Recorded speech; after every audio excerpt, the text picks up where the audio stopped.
Firestarter is a movie that I've heard of before, and I came across it one time years ago when Walmart decided to randomly just stock a handful of Scream Factory releases with the Slippies, and I pretty much bought one of each of them. But the years go by, and I'm not gonna lie to you by saying that I honestly really didn't care about watching this one. Now, after seeing it, I really feel like I was sleeping on this one because I really enjoyed the film a lot, despite having some issues with it. The film is an adaptation of a Stephen King book of the same title about Andrew McGee and Vicky McGee, who take part in a government experiment to harness psychic abilities, where the experiment goes wrong, with the exception of Andrew and Vicky, who end up having a child named Charlie, who has the power of pyrokinesis. Charlie being played by Drew Barrymore in one of her earliest roles, while Vicky ends up dying and Andrew and Charlie are on the run. This is how the film pretty much opens up, and from there, it's a tight cat and mouse with a child who has an unwielded power that is very much like a powder keg the entire movie. This obviously leading to a spectacle ending that was awesome.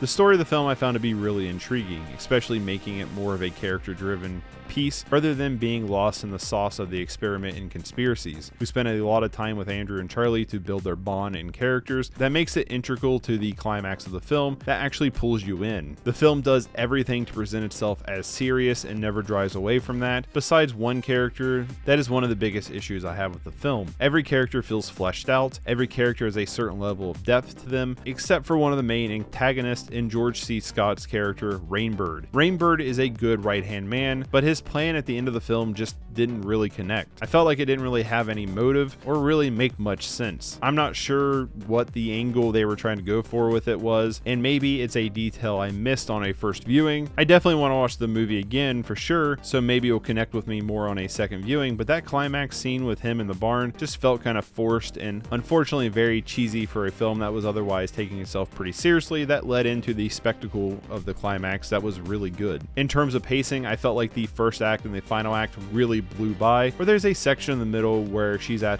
the shop where I kind of really felt the film start to kind of drag its toes. I feel like the film didn't really do enough with Martin Sheen's Captain Hollister and the shop, and while it did build the relationship between Charlie and Rainbird to get us to the climax in a very believable way of how they built their relationship, it didn't build the walkway for the actual climax with Rainbird's character, which really kind of made that section feel a little bit weaker retrospectively. On a production standpoint, the film looks great and sounds great. The score by Tangerine Dream is fantastic, and I really love the look of the film, using some wide-angle lenses in some pretty clever ways. The fire in the film is well used and at times can be kind of gnarly, but I will say Drew Barrymore as a lead in this movie, it was, you could definitely see that she was pretty new to acting. I was a little surprised when I went in to kind of rate this on how middling the reviews on this film actually are, because I felt like this is actually a pretty good little hidden gem that does have some issues, but for the most part was really good. It's like if Carrie was written by Alex Jones, and I'm giving a 7.5 out of 10 to it. Definitely check this one out. I enjoyed it quite a bit, and I've heard the remake is awful.